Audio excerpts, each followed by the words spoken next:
Shalom, jemaat Tuhan, jemaat GBI Nusrot Pati dimanapun berada. Selamat berjumpa kembali dalam kasih Tuhan kita, Yesus Kristus. Bersyukur pada hari ini, pada minggu ketiga bulan Agustus, kita boleh kembali berjumpa. Sekalipun tidak langsung kita bisa bertatap muka, tapi bila itu tidak mengurangi sukacita dan semangat kita untuk kita boleh mencari Tuhan di dalam ibadah kita minggu ini. Baik, sebelum kita mau memasuki pemberitaan firman Tuhan, mari saya mengajak kita semua untuk menundukkan kepala dan kita berdoa untuk meminta hikmat Tuhan. Ya Bapa, kami bersyukur kepadamu Tuhan untuk segala kasih anugerah-Mu. Engkau adalah Allah yang baik yang memelihara kami Tuhan. Di tengah segala masa yang kami alami, Engkau adalah Allah yang sama yang menyertai kami Tuhan. Dan hari ini dulu dan sekarang sampai selamanya Tuhan, kami percaya Tuhan tetap menyertai kami. Kami mau bersandar penuh dalam kepercayaan akan Engkau Tuhan, dan kami mau percaya Tuhan pada setiap jalan-Mu dan pada setiap rencana-Mu, agar semuanya boleh digenapi dalam kehidupan kami. Sebentar lagi kami juga akan mendengarkan firman Tuhan, pakai hamba-Mu yang akan mendengarkan firman Tuhan, juga pakai setiap kami yang mendengar Tuhan, supaya kami juga boleh diberkati oleh pemberitaan firman-Mu. Terima kasih Tuhan untuk segala kebaikan-Mu. Kami menyerahkan semuanya dalam tangan kasih Tuhan. Biar Tuhan sendiri yang bersuara, mencerahkan isi hati-Mu Tuhan kepada jemaat-Mu Tuhan. Terima kasih Tuhan atas semuanya. Di dalam nama Tuhan Yesus Kristus. Haleluya. Amin. Bapak Ibu, tema yang saya angkat untuk ibadah kita minggu ini adalah hidup yang dimahkotai duri. Mungkin kita ketika mendengar mahkota duri, kita teringat kepada Tuhan Yesus. Kita seringkali ketika kita membayangkan mahkota, kita membayangkan mahkota itu terbuat dari emas, mahkota itu terbuat dari logam-logam mulia, dan mahkota itu adalah sesuatu yang nyaman dan menyenangkan. Dan itu yang menjadi harapan kita sebagai manusia yang hidup di dunia ini. Kita di dalam hidup kita sebagai manusia, terlebih hidup kita sebagai anak-anak Tuhan, kita mengharapkan hidup kita selalu hidup di dalam kelancaran, hidup di dalam kesuksesan, hidup di dalam hal-hal yang tidak menghadapi masalah. Kita mengharapkan hidup ini penuh dengan hal-hal yang nyaman, dan kita berdoa supaya jangan sampai masalah menimpa kita. Dan sebenarnya ini adalah bagian dari naluri dasar kita sebagai manusia, yaitu di mana kita hidup memiliki naluri untuk kita mendekati nikmat dan menjauhi sakit.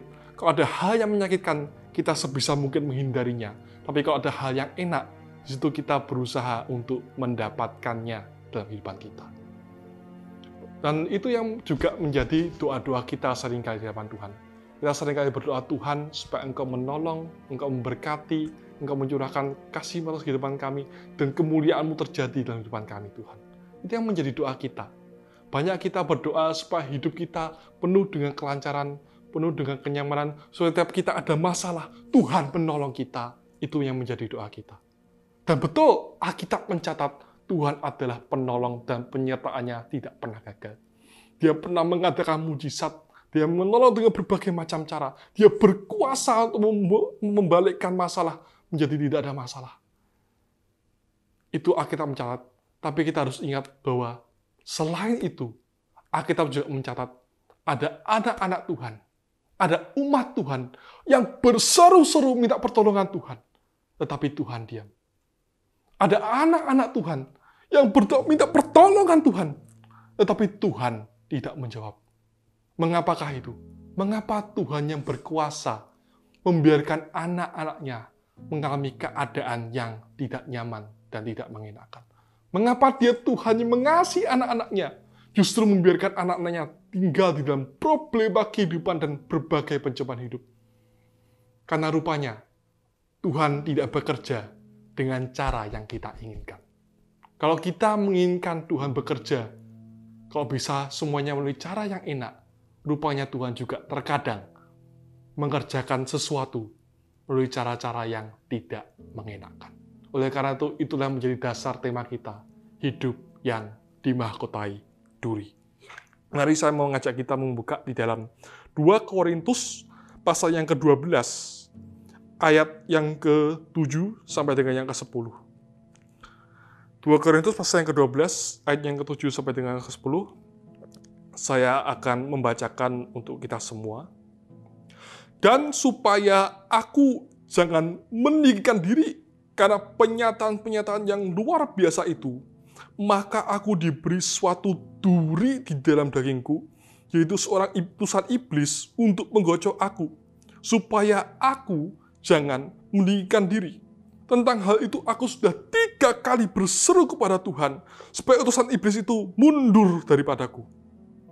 Tetapi jawab Tuhan kepadaku, cukuplah kasih karuniaku bagimu, sebab justru dalam kelemahanlah kuasaku menjadi sempurna. Sebab itu terlebih suka aku bermegah atas kelemahanku, supaya kuasa Kristus menurun menaungi aku. Karena itu aku senang dan rela di dalam kelemahan, di dalam siksaan, di dalam kesukaran, di dalam penganiayaan, dan kesesakan oleh karena Kristus.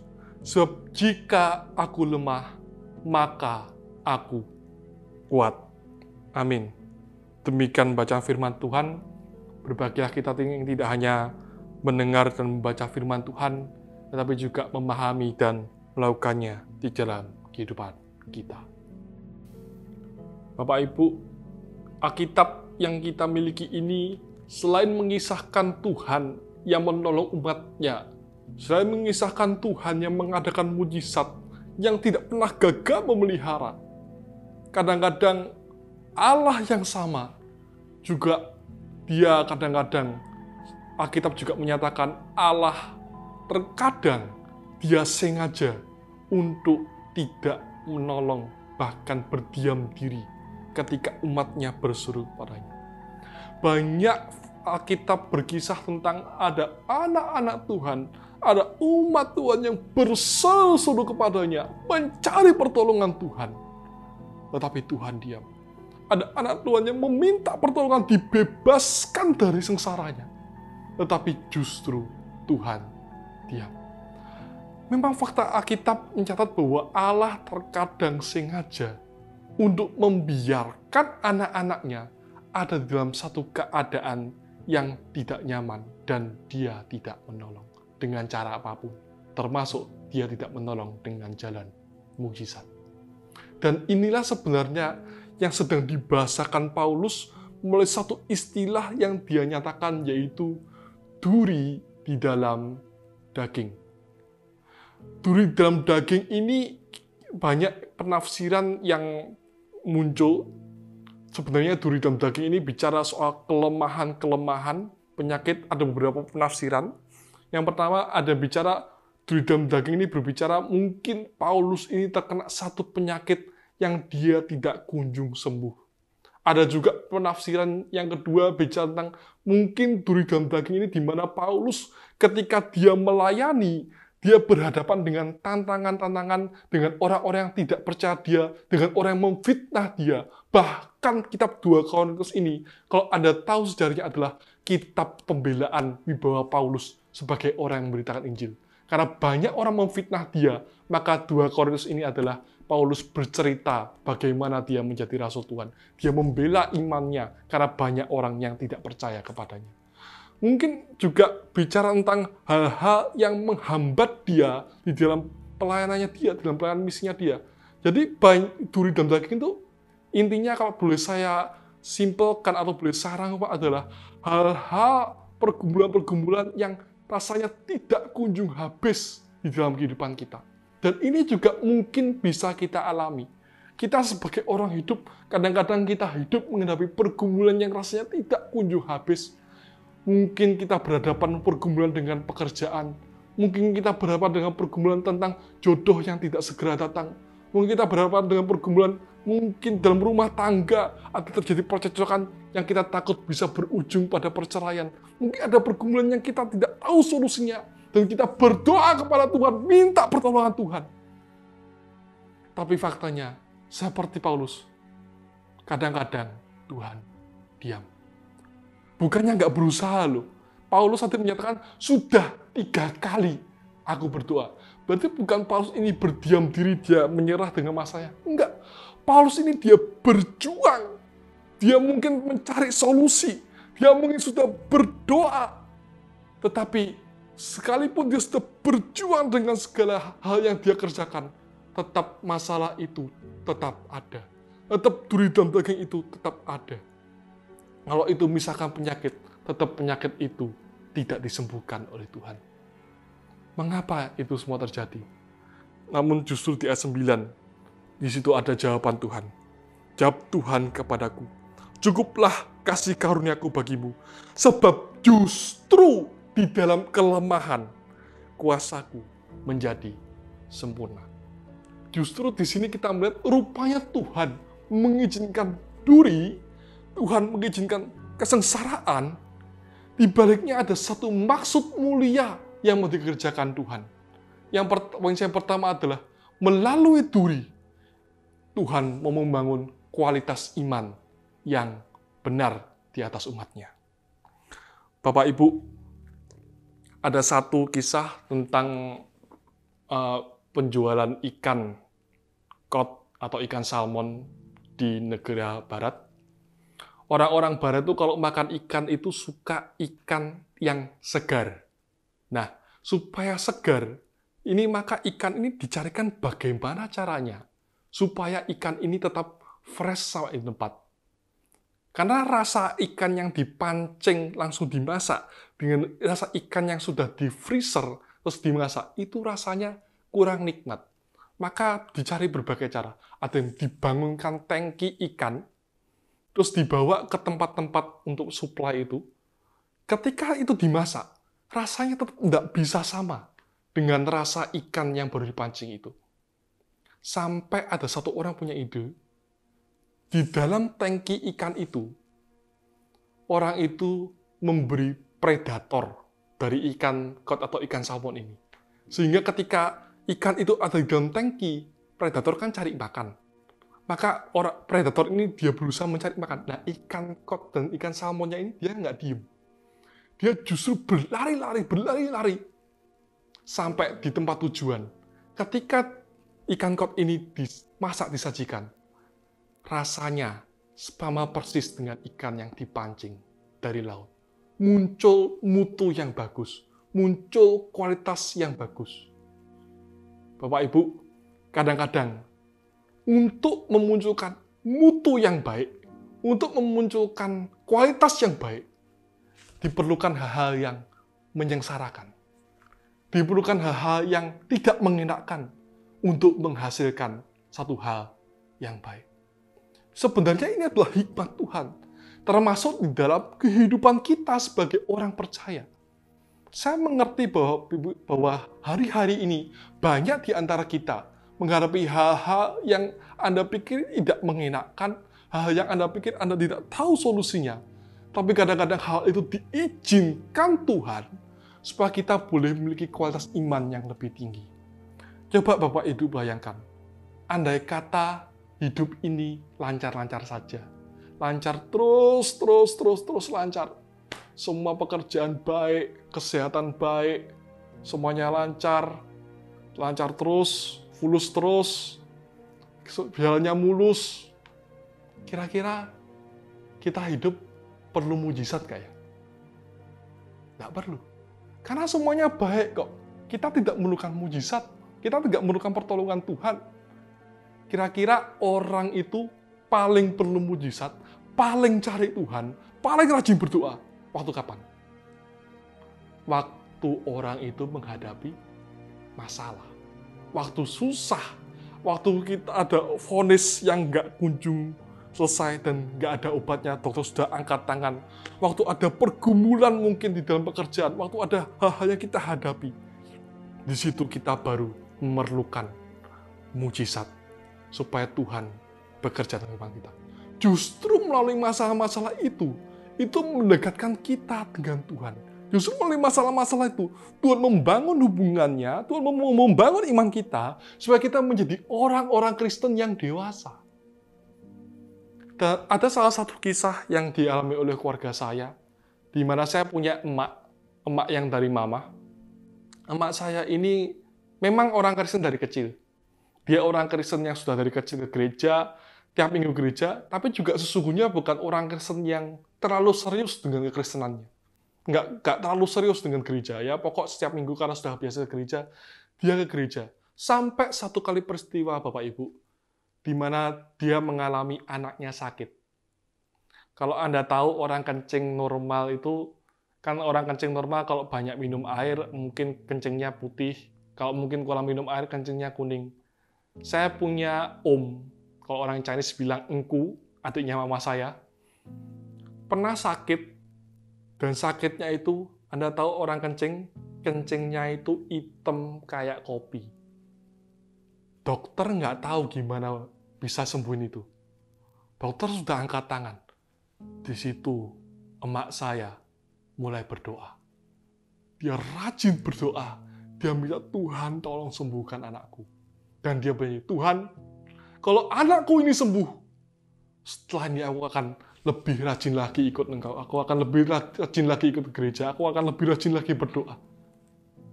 Setelah berbulan-bulan, emak saya berdoa. Akhirnya Tuhan izinkan om saya ini sembuh. Dicek semua baik, kencingnya normal, sembuh. Justru emak saya ini menjadi orang yang begitu cinta Tuhan, begitu mengasihi Tuhan, justru melalui peristiwa-peristiwa yang tidak mengenakan. Justru melalui peristiwa-peristiwa itu, Tuhan mau melatih kita supaya kita memiliki mutu atau kualitas iman yang lebih tinggi. Tanpa kesulitan, tanpa kesukaran, tanpa kesengsaraan, tidak mungkin anak-anak Tuhan bisa memiliki kedewasaan iman yang lebih tinggi. Sama seperti kita, kalau misalkan kita yang sudah memiliki anak, kita sudah menjadi orang tua, kadang-kadang kita harus mengizinkan kesengsaraan dialami oleh anak kita. Coba bayangkan Bapak Ibu, andai kata seorang anak yang sedang belajar jalan, ketika dia jatuh, mamanya, sudah, kamu nggak boleh jalan lagi, supaya kamu nggak jatuh, supaya kamu nggak sakit. Kira-kira anak itu bisa berjalan nggak? Nggak akan bisa. Anak itu harus terjatuh berkali-kali. Supaya apa? Supaya itu menjadi kuat dan dia bisa berjalan dengan kakinya sendiri. Kadang diizinkan seperti itu. Memang hal yang baik itu seringkali tidak menyaman, seringkali tidak mengenakan. Coba Bapak Ibu yang dulu waktu masih kecil di sekolahan Bapak Ibunya, sekolah orang tuanya. Kira-kira ada nggak dulu yang waktu kecil dengan ikhlas, dengan sukacita disekolahkan? Banyak yang kita muring-muring, aku sekolahkan berat, banyak PR, banyak tugas dan sebagainya. Tapi sekarang ada nggak yang menyesal saat disekolahkan? Tidak ada kan? Kenapa? Karena sekolah yang sulit itu menjadikan kita orang-orang yang lebih baik. Kadang-kadang keadaan yang sulit itu menjadikan kita orang-orang yang lebih baik. Makanya Tuhan mendidik kita menjadi orang yang lebih baik itu melalui peristiwa. Makanya juga harus hati-hati dengan apa yang kita doakan. Jangan kita berdoa, Tuhan, beri aku kesabaran, Tuhan. Saya pernah berhadapan dengan seorang jemaat yang berdoa seperti ini. Dan dijawab Tuhan. Justru dijawab Tuhan dengan dia bertemu dengan orang yang paling bencekno, yang paling bikin dia nggak bisa sabar. Terus dia tanya kepada saya, kenapa kok saya berdoa minta kesabaran, justru ketemu orang-orang yang bencekno ini? Ya itu, Tuhan mau melatih kamu melalui orang-orang yang bencekno itu. Sampai kamu bisa sabar. Baru orang bencekno itu pergi. Dan sungguh, ketika dia sudah bisa sabar, orang bencekno itu baru pergi. Yaitu, melalui peristiwa-peristiwa itu, Tuhan mendidik kita supaya kita menjadi orang Kristen yang semakin bermutu dan semakin berkualitas. Dan kita nggak akan nyesel kok. Karena kita tahu, yang memberi ini bukan orang yang mau menjahati kita. Dia itu adalah Allah Bapa kita. Dia nggak mungkin dia mempermainkan anaknya. Ya sudah, anakku tak permainkan gitu. Nggak mungkin. Dan poin yang saya kedua adalah, selain karena dia mau meningkatkan mutu anak-anaknya, menjadi anak-anak yang lebih kuat, supaya membangun mutu kualitas iman yang lebih tinggi. Karena dibalik setiap apa yang dikerjakannya, dibalik kesengsaraan yang dialami anak-anaknya, dibalik hal yang diizinkan Tuhan terjadi, apapun itu, ada maksud Tuhan yang indah. Cuma kadang-kadang kita nggak mengerti. Banyak dari kita berharap kalau bisa Tuhan tolong sekarang. Kalau bisa sesuai inginnya kita, sesuai jalannya kita. Tapi bukan itu cara Tuhan. Kadang-kadang Tuhan itu mengerjakan rencananya, mengerjakan maksudnya yang khusus justru melalui hal-hal yang tidak mengenakan. Bahkan kehilangan-kehilangan, penyakit pun bisa dipakai Tuhan untuk menandakan kemuliaan dalam kehidupan kita. Ada satu kisah Bapak Ibu, di mana ada seorang penginjil seperti Paulus, misionaris di abad 20 awal. Saya pernah membaca kisahnya, dia begitu mencintai Tuhan, dia memberitakan firman kemanapun dia pergi. Dia memberitakan Yesus adalah Tuhan, Yesus adalah jalan keselamatan. Dia memberitakan Yesus berkuasa. Sampai satu kali ketika, di tengah pelayanannya, dia mengalami kecelakaan. Dan dia harus kehilangan satu kaki. Kaki kanannya hilang. Coba kita ada di posisi seperti itu. Ketika kita nggak memahami, kenapa kok aku harus mengalami seperti ini? Mungkin kita bisa marah. Mungkin kita bisa kecewa. Mungkin kita bisa, Tuhan, kok yang bisa jadi Tuhan nggak sih? Kok yang ngerti nggak sih? Becus nggak sih kamu jadi Tuhan? Mungkin seperti itu. Tetapi kita harus tahu bahwa kalau Tuhan itu adalah penciptaku dan penciptamu yang mempunyai maksud dalam kehidupan kita. Satu harus kita tanamkan bahwa setiap kejadian yang terjadi di dalam kehidupan kita, Tuhan itu tidak pernah salah. Rupanya misionaris ini setelah dia kehilangan kakinya, dia pertama kecewa dan akhirnya dia bisa mulai menerima fakta itu. Dia mulai memberitakan Injil lagi kemana-mana. Meskipun dengan terseok-seok. Dia sering katakan, Tuhan, coba aku punya kaki. Coba aku punya satu kaki, aku akan memberitakan Injil lebih lancar lagi. Lebih hebat lagi. Tapi kenapa kakiku kau izinkan hilang? Sampai satu kali dia memberitakan Injil di China. Anda harus tahu pada masa itu, di Partai Komunis di China, Anda tidak boleh membawa masuk Alkitab. Alkitab itu ilegal di sana. Untuk memberitakan firman Tuhan, masuk ke Alkitab itu nggak bisa. Sangat sulit sekali. Tetapi misionaris ini, karena dia punya kaki palsu, rupanya di tengah kaki palsunya ini, ada seperti lubang. Dan di situ dia menyelundupkan banyak kertas-kertas potongan-potongan Alkitab. Dan melalui kaki palsunya itu, justru Injil diberitakan di China. Justru Injil masuk ke China. Justru melalui kakinya yang hilang itu. Justru Tuhan mau mengerjakan satu maksud yang indah di dalam kehidupan. Kadang kita baru tahu kapan. Kalau semua sudah terjadi, baru kita tahu, oh Tuhan, ternyata begitu indah rencanamu. Makanya ada lagunya. Jalanmu tak terselami oleh setiap hati kami. Namun satu hal ku percaya, ada rencana yang indah di balik setiap duri, di balik setiap sengsara, di balik setiap hal yang tidak enak kita hadapi saat ini. Satu hal harus kita percaya bahwa Tuhan tidak pernah salah kok. Rencananya masih dikerjakan dalam hidupmu dan hidupku. Dia masih mengerjakan semua itu dan sampai nanti pada titik akhir kita baru bisa melihat, oh ternyata ini maksud Tuhan. Oh ternyata ini kenapa kok saya dikasih penyakit. Oh kenapa ini kok saya harus mengalami ini. Bahkan saya pribadi bisa menyaksikan ketika saya harus mengalami hal yang tidak mengenakan, di mana saya harus kehilangan seorang papa. Kalau sekarang saya tarik ke belakang, justru karena saya kehilangan seorang papa, saya berdoa untuk menjadi hamba Tuhan. Hari ini saya menjadi hamba Tuhan pun justru melalui peristiwa yang tidak mengenakan. Duri mungkin tidak mengenakan, tapi di setiap duri yang kita alami, di setiap hal yang sengsara yang kita alami, kalau itu diizinkan seizin Tuhan, di balik semua itu, Tuhan sedang mengerjakan rancangan yang mulia. Oleh karena itu, sekalipun itu adalah duri, sebenarnya dia sedang memahkotai kita, memuliakan kita di dalam setiap langkah kehidupan kita. Oleh karena itu, mari kita tetap dalam segala keadaan kita alami, kita jangan minta masalah yang mudah, tapi kita harus meminta kekuatan dari Tuhan.